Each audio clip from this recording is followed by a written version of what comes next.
कहाँ से आया कहाँ जाओगे, खबर करो अपने तन की। कोई सद्गुरु मिले तो भेद बताए, खुल जाए अंतर खिड़की। कोई सद्गुरु मिले तो भेद बताए, खुल जाए अंतर खिड़की। कबीर जी कहते हैं, जीव कहाँ से आया है और कहाँ जाएगा।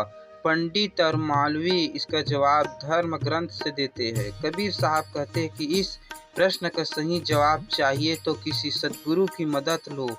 जब तक अंतर आत्मा से परमात्मा को पाने की कसक नहीं उठेगी, तब तक जीव को इस सवाल का सही जवाब नहीं मिलेगा कि इस दुनिया में वो कहाँ से आया है और एक दिन शरीर छोड़ने के बाद कहाँ जाएगा।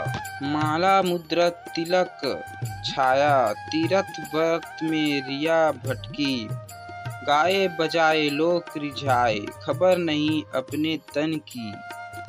कबीर साहब जी कहते हैं कि माला पहनने, तिलक लगाने, व्रत रखने, तीर्थ करने से जीव का आध्यात्मिक कल्याण नहीं होगा।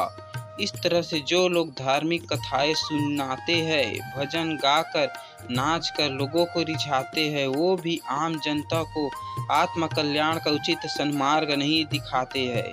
कबीर साहब कहते हैं कि ज्ञानी और सच्चे साधु ये हैं जो शरीर को ही मंदिर मस्जिद मानते हैं और अपने शरीर के भीतर ही परमात्मा को ढूंढने की कोशिश करते हैं। जो अपनी देह के भीतर ईश्वर का दर्शन कर लेता है, उसका जीवन सफल हो जाता है।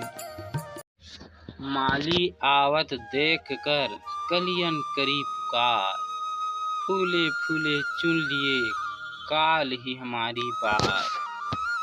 कबीर दास के इस दोहे में माली, कली, फूल और कल की बात की गई है। इस दोहे में यह समझना बहुत सरल है कि जीवन में सब कुछ अस्थायी है और वह समझना बहुत जरूरी है कि हम सबको एक दिन जाना होता है। दोहे की व्याख्या करते हुए माली का अर्थ काल या मृत्यु से है, कली का मतलब युवा पीढ़ी से है, फूल का मतलब बूढ़ों से है।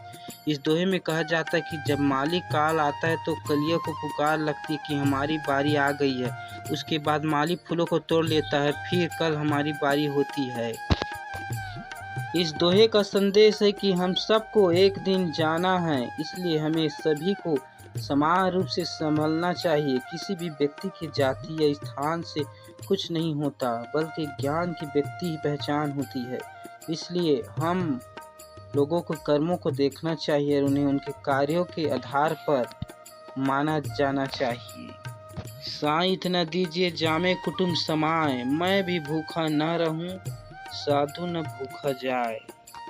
कबीर जी कहते हैं कि एक महान संत थे, उन्होंने अपने जीवन में ईश्वर से सिर्फ उतना मांग की जितनी से अपने परिवार का उत्तरदायित्व निभा सकते थे। धन की भी मांग नहीं करते थे, क्योंकि धन का उपयोग समझदारी से नहीं किया जाता तो उससे मनुष्य का विनाश हो सकता है। इसलिए कबीर दास जी कहते हैं कि यदि कोई साधु संत अथवा व्यक्ति उनके घर आते हैं तो उन्हें भूखा नहीं लौटने देना चाहिए। यह सब हमें देता है। धन के लोभ में दूर रहना चाहिए और हमेशा अपने जीवन में समझदारी से धन का उपयोग करते रहना चाहिए। अधिक धन होने से हमारी मतलबी से बढ़ती है, लेकिन हमसे हमें विनाश की ओर जाने की आशंका होती है। कामी, क्रोधी और लालची, इनसे भक्ति न होए। भक्ति करे कोई शूरमा, जाति वरण कुल खोए। कबीर जी के अनुसार जो व्यक्ति काम वासना, अधिक क्रोध या लालच में रत है, कभी भी भगवान की भक्ति नहीं कर सकता।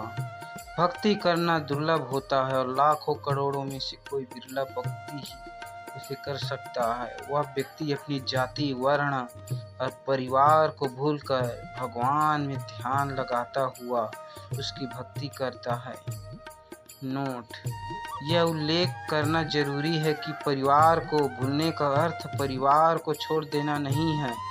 असल में कुछ समय परिवार से दूर होना और मन को भगवान में लगाना, कुछ समय उसका मतलब होता है। यह मानव जीवन में अत्यंत महत्वपूर्ण है, क्योंकि इससे हम अपने आप को संतुलित रखते हैं और भगवान के प्रति अपने समर्पण को भी सुनिश्चित करते हैं।